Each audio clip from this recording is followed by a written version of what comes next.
আমাকে যদি 1 কোটি মানুষ চিনে, আমার কবরের আযাবও মাফ হবে না, আপনাদের কবরের আযাবও মাফ হবে না। অতএব আখিরাতের ফিকির করা দরকার, আল্লাহর কথা মনোযোগ দিয়ে শোনা দরকার, আল্লাহর কথা আন্তরিকতা নিয়ে শোনা দরকার। কলিজার মধ্যে যদি বিবেক না আসে তো এই শুনবার আসার অর্থহীন। কোরআনুল কারীমের মধ্যে আল্লাহ তাআলা বলছে ওয়ালাকাদ ওয়াসালনা লাহুমুল কাওলা লাআল্লাহুম ইয়াতাযাক্কারুন। সূরা কাসাসের মধ্যে আয়াত আছে। আল্লাহ তাআলা বলেন আমি আমার কথাগুলো আমার বান্দাদের জন্য বারবার বলেছি। এটা বদ অভ্যাস। আগে তো কথা শেষ করতে দাও, এখনো 1 লাইন কথা শেষ না হইতে ওই করে ভাইয়া একদম প্রয়োজন ছাড়া বিকট আওয়াজে চিৎকার করা এটাও দোষণীয়। একটি মাহফিল অনেক কষ্টের আয়োজন, এটা থেকে যথাযথ উপকার হইতে হবে। এই জনপ্রিয়তা, হই হুল্লুর, হাঙ্গামা, উচ্ছ্বাস, শোরগোল, এতে তেমন কিছু আসে যায় না। আখিরাতের পুঁজি সংগ্রহ করা, নিজের জন্য সামান সংগ্রহ করা, এটা দরকার নেই। এই জন্য আমার প্রথম কথা হলো সবগুলো হাতে ধরা মোবাইল বন্ধ করতে হবে। আমি স্পষ্ট নিষেধ করলাম, এটা আমার পক্ষ থেকে আদেশ। একজনও হাতে মোবাইল ধরে ভিডিও রেকর্ডিং করা যাবে না। সবাই নিষেধ করলাম প্রত্যেকে। এরপরে যদি তাকে দেখি যতদূর সম্ভব নজরে পড়লে বের করে দেওয়ার চেষ্টা করব। আমি ধমক দেব, কিন্তু লজ্জা পাবেন তখন। এই জন্য এটা আমার অনুরোধ, আল্লাহর কথা মনোযোগ দিয়ে শুনলে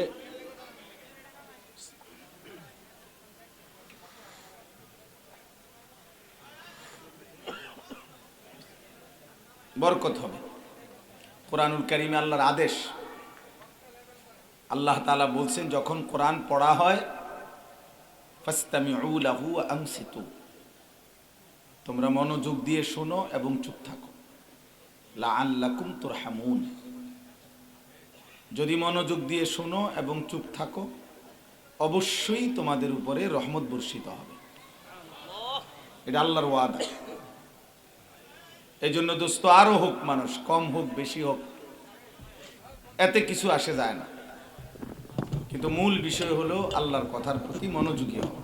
আমি অনুরোধ করছি সবাই, আমরা এত বড় মাহফিল, এত বড় আয়োজন, এত ফিকির, এত মেহনত, এটা যেন ফলপ্রসূ হয়, এটা যেন উপকারী হয়। আল্লাহ আমাদের সবাইকে তৌফিক দান করুন। যার যার জায়গায় যে যেমনে পারেন বসেন, না পারলে দাঁড়ান, যেমনে সুযোগ হয় আল্লাহর কথা শোনেন। এবং শেষ অনুরোধ হইল বুদ্ধি দিবেন না। এবছর আপাতত শেষ দিন আজকে, আর আপাতত বুদ্ধি নেওয়া হবে না। আল্লাহ চাহে তো সামনের বছরের ডেট দেওয়া আছে, এর আগে আগে বুদ্ধি দিয়ে আপনারা পাঠাবেন বুদ্ধি। এগুলা সামনের বছরের জন্য ওনারা বুদ্ধি অ্যাপ্লাই করবেন, প্রয়োগ করবেন। ঠিক আছে? আল্লাহ আপনাদের সবাইকে বুদ্ধি দেওয়ার তৌফিক দেন আগামী বছর।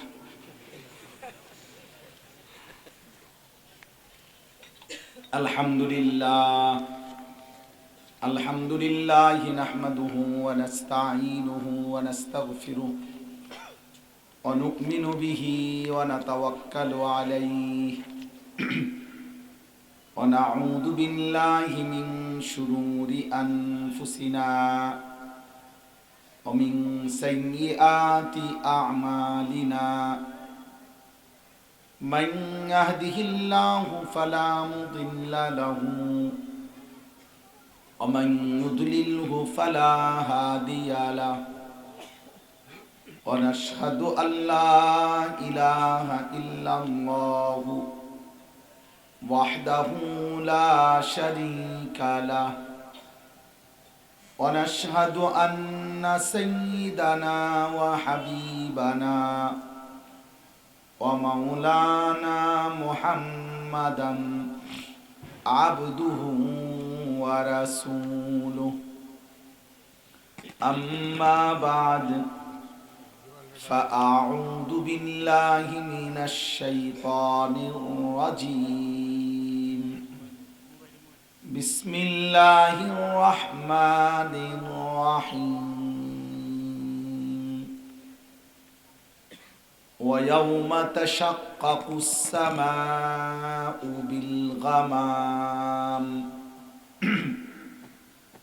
بالغمام ونزل الملائكة تنزيلا الملك يومئذ الحق للرحمن وكان يوما على الكافرين عسيرا ويوم يعض الظالم على يديه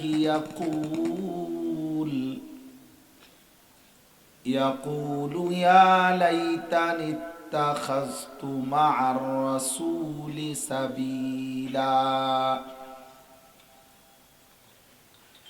يا ويلتى ليتني لم أتخذ فلانا خليلا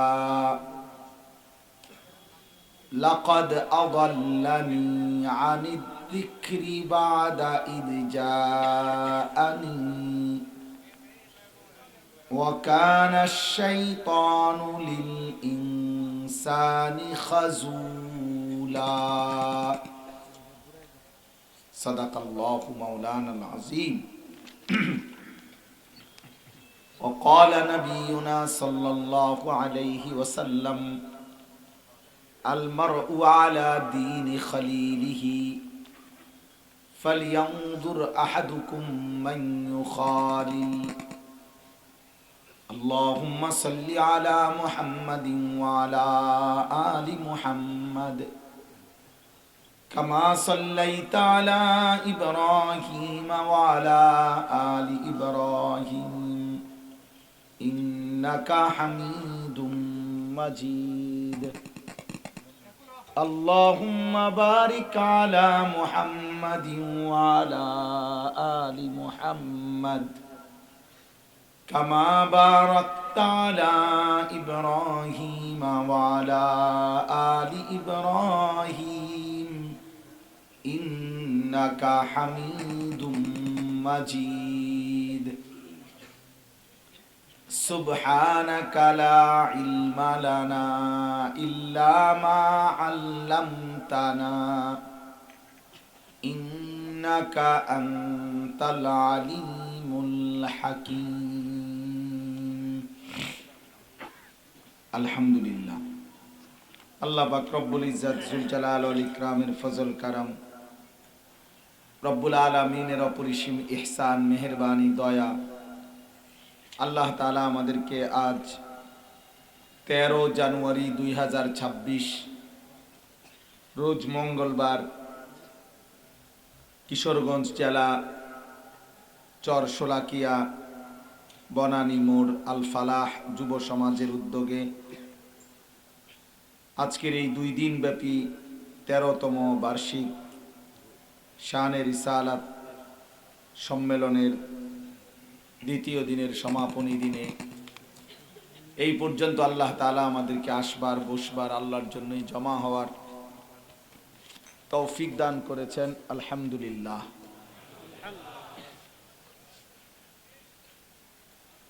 পবিত্র কোরআনুল কারীমের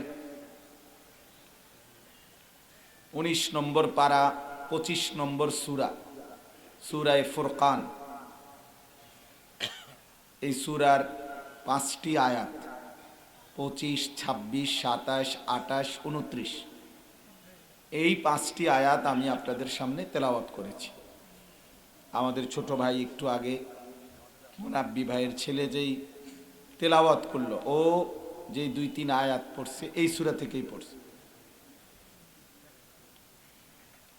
এই সূরারই আয়াত সে একটু আগে পড়ে শোনাইছিল আমাদের, সেটাও সূরা ফুরকানের আয়াত।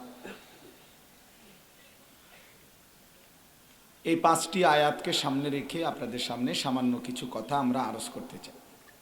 আমি আবারও অনুরোধ করছি, আজকে না শুধু সব সময় আল্লাহর কথা মনোযোগ দিয়ে শুনলে বরকত হয়। কারো জনপ্রিয়তা, কারো সুনাম, কারো সুখ্যাতি, কারো সুর, কারো হুঙ্কার, কারো ঝংকার, কারো টান, কারো কান্না, কারো হাসি, এর দ্বারা কারো কিছু আসে যায় না। ঈমান আমলের ভিত্তিতে আপনাদেরও সফলতা, আমাদেরও সফলতা, এটাই বাস্তবতা। অকুল্লুহুম আতিহি ইয়াউমাল কিয়ামাতি ফারদা। আল্লাহ তাআলা বলেন সকলকেই কিয়ামতের দিন আল্লাহর সামনে আসতে হবে একজন একজন, ফারদান আই ওয়াহিদান, আল্লাহর মুখোমুখি হইতে হবে একজন একজন। কাজে লোকবল, জনবল, সমর্থন, ব্যাপক উপস্থিতি, এর দ্বারা কিছু হবে না। ফাইযা নুফিখা ফিস সূরি ফালা আনসাবা বাইনাহুম ইয়াওমাইদিন ওয়ালা ইয়াতাসাআলুন। আল্লাহ তাআলা বলেন ইসরাফিলের দ্বিতীয় ফু যখন হবে, হাসরের মাঠ যখন কায়েম হবে, তখন কেউ কাউকে বংশের, আত্মীয়তার কোনো পরিচয় দিবে না। ফালা আনসাবা নসব, ওয়ালা ইয়াতাসাআলুন, কেউ কাউকে কিছু জিজ্ঞেস করবে, কেউ কাউকে কিছু জিজ্ঞেস করবে। লিকুল্লি ইমরিইম মিনহুম ইয়াওমাইদিন শা'নুন ইউগনিহি। আল্লাহ তাআলা বলেন প্রত্যেকেই তখন নিজেকে নিয়ে ব্যস্ত থাকে। অতএব ভাই আমার, বন্ধু আমার, দোস্ত আমার, এই ফিকির জরুরি যে কারো কোনো হই হুল্লুর কিচ্ছু আসে যায় না। ওয়াসালনা তাওসিল, এই শব্দের অর্থ হল একটি রশির উপরে আরো রশি দিয়া রশিটাকে মোটা করা, পাকানো, মজবুত করা। পাট আগের দিনে পাটের উপরে আরো পাট মিশাইয়া এই পাট মোটা করা হইতো, পাকানো হতো। এখন তো কমে গেছে প্রচলন। তো আল্লাহ তাআলা বলেন এই ওয়াসালনা লাহুমুল কাওলা, আমি আমার বান্দাদের জন্য, আমি আল্লাহ আমার কথাগুলো বারংবার বলছি। এক কথা একবার বলে ছেড়ে দেই নাই, বারবার বলেছি, বারবার। তাওহীদের কথা, রিসালাতের কথা, আখিরাতের কথা, এই তিন কথাই কোরআনে আমি আল্লাহ ঘুরে ফিরে বলছি। আল্লাহর প্রতি ঈমান, রাসূলের প্রতি ঈমান, আখিরাতের প্রতি ঈমান, বারবার বলেছি। ইয়া আইয়ুহাল্লাযীনা আমানু, এই কথাটা কোরআনুল কারীমের মধ্যে 89 বার আছে, বারবার বলছি। আকিমুস সালাহ, আমরা সবাই জানি, বারবার আছে, 82 বারের চাইতে বেশি। ইত্তাকুল্লাহ, ইত্তাকুল্লাহ, ইত্তাকুল্লাহ, বারবার আছে কোরআন। যে কেউ আল্লাহর কোরআন পড়ে, সামান্য নজর দিলে সে বুঝবে এই শব্দ, এটা তাকওয়া, কোরআনে বারবার আছে। ইত্তাকুল্লাহ ওয়া মান ইয়াত্তাকিল্লাহ ইন তাত্তাকুল্লাহ লাআল্লাহুম ইয়াত্তাকুন লাআল্লাকুম তাত্তাকুন ইয়া আইয়ুহান নাবিয়্যু তাকিল্লাহ ইয়া আইয়ুহান নাসু তাকু রাব্বাকুম। এভাবে বারবার আল্লাহ নবীকে বলছে আল্লাহকে ভয় করো, আল্লাহ ইমানদারদেরকে বলছে তোমরা আল্লাহকে ভয় করো, আল্লাহ সমস্ত মানুষকে বলছে তোমরা আল্লাহকে ভয় করো, সবাইকে বলছে। নবীকে আলাদা বলছে, ইমানদারকে আলাদা বলছে, সমস্ত মানুষকে আলাদা বলছে। হযরত আদম আলাইহিস সালাম এবং ইবলিসের মধ্যে ওই সেজদার যে ঘটনাটা, যে সেজদা করতে বলছে, ইবলিস করে নাই, বাকিরা করছে, ইবলিস ফলে বিতাড়িত হয়ে গেছে, এই কথাইটা কোরআনুল কারীমে 10 বারের মতো আছে। এক কথা, এক ঘটনা আল্লাহ তাআলা বারবার বলছে। মুসা নবীর নাম বারবার আছে, ইব্রাহিম নবীর নাম বারবার আছে। কেন? আল্লাহ নিজে বলছেন। এই বারবার কেন বলছি কথা? লাআল্লাহুম ইয়াতাযাক্কারুন, আমার বান্দারা যেন উপদেশ গ্রহণ করতে পারে, আমার বান্দারা যেন উপদেশ গ্রহণ করে, নসিহত গ্রহণ করে, দিলের মধ্যে যেন ভাবনা আসে, হৃদয়ে যেন অনুভূতি জাগে, বিবেক যেন জাগে, দিল যেন নড়ে, দিল যেন নড়ে।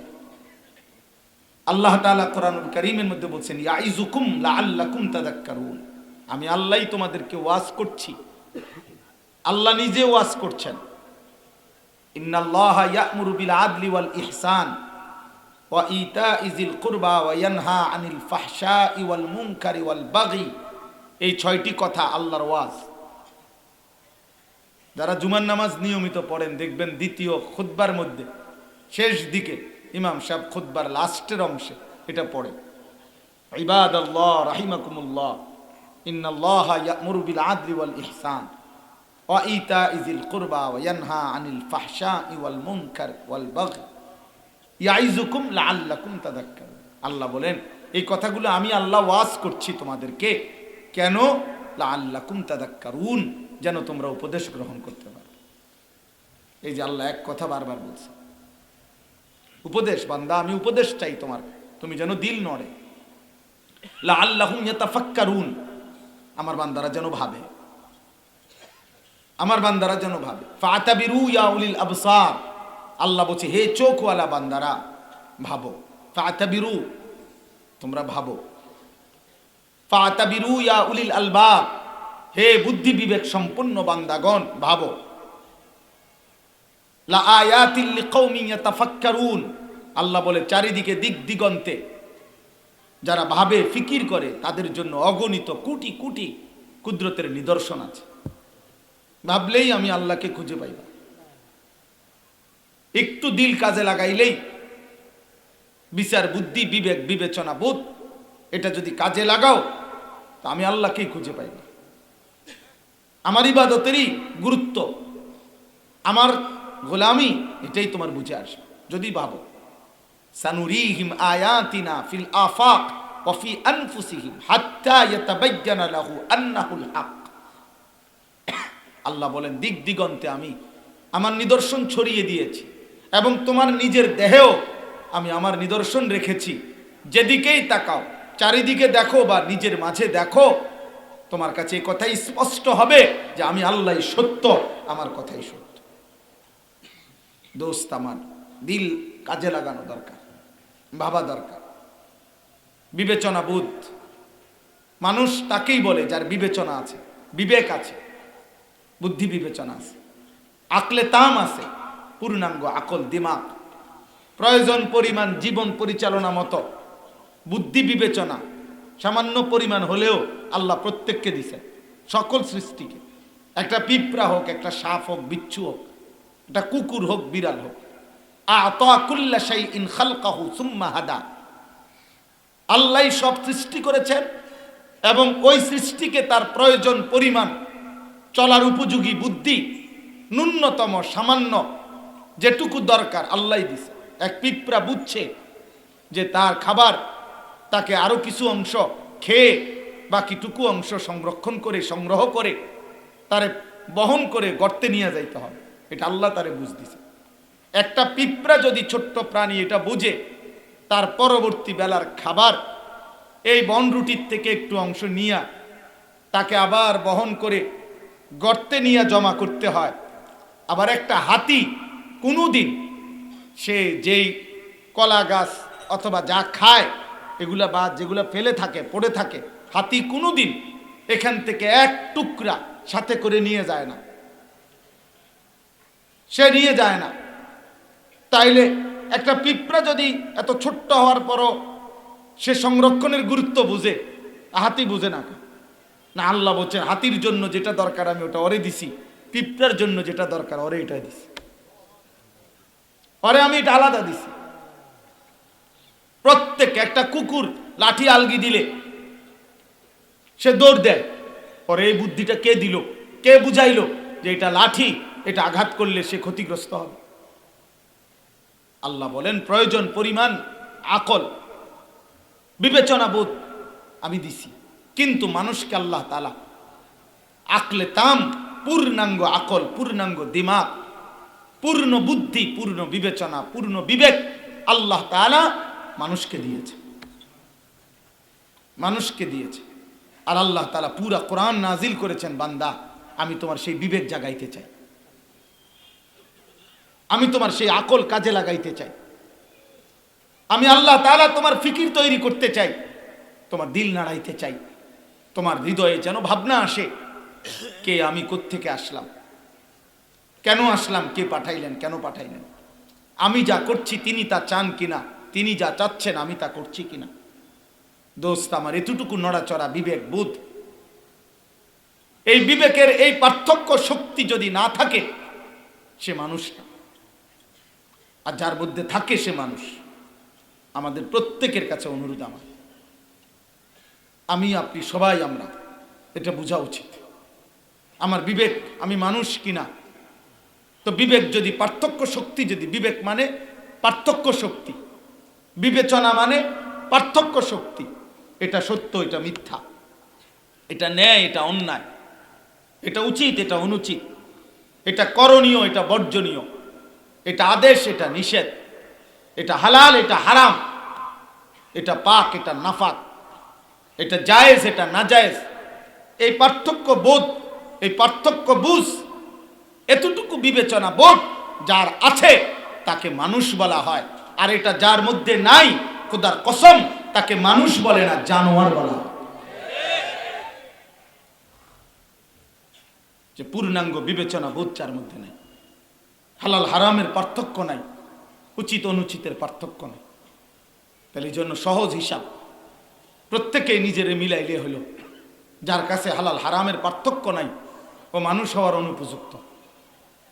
যার কাছে পাক না পাকের পার্থক্য নাই, আল্লাহর আদেশ নিষেধের কোনো পার্থক্য নাই, সব বরাবর, এ মূলত মানুষ না, এ নফসের পূজারী, এ তার মনের চাহিদার অনুসরণকারী। আল্লাহ তাআলা খোদার কসম তাকে মানুষ বলে নাই। আল্লাহ বলছে যে মনের চাহিদার অনুসরণ করে, পার্থক্য বোধ যে সরায় দেয়, আল্লাহর আদেশ নিষেধ, হালাল হারাম, পাক নাফাক, জায়েজ না জায়েজের এই পার্থক্য যার মধ্যে নাই, বরং নিজের মনের চাহিদার অনুসরণ করে, আল্লাহর কসম আব্বা, কোরআন তাকে বলছে, আল্লাহ তাকে বলছে ও মূলত জানোয়ার, জানোয়ার, জানোয়ার, এটা জানোয়ার। ওয়াত্তাবা হাওয়াহু ফামাথালুহু কামাথালিল কালব, কোরআন শরীফের সূরা আরাফের আয়াত এটা। আল্লাহ বলছে মনের চাহিদার অনুসরণ করেছে, আল্লাহ বলছে তার উদাহরণ, তার দৃষ্টান্ত কামাথালিল কালব, কুত্তার মতো। কালব অর্থ কুত্তা, কুকুর। আপনি জিজ্ঞেস করেন, এখানে হাজার হাজার শত শত তালেব ইলম আছে, কালব অর্থ কুকুর।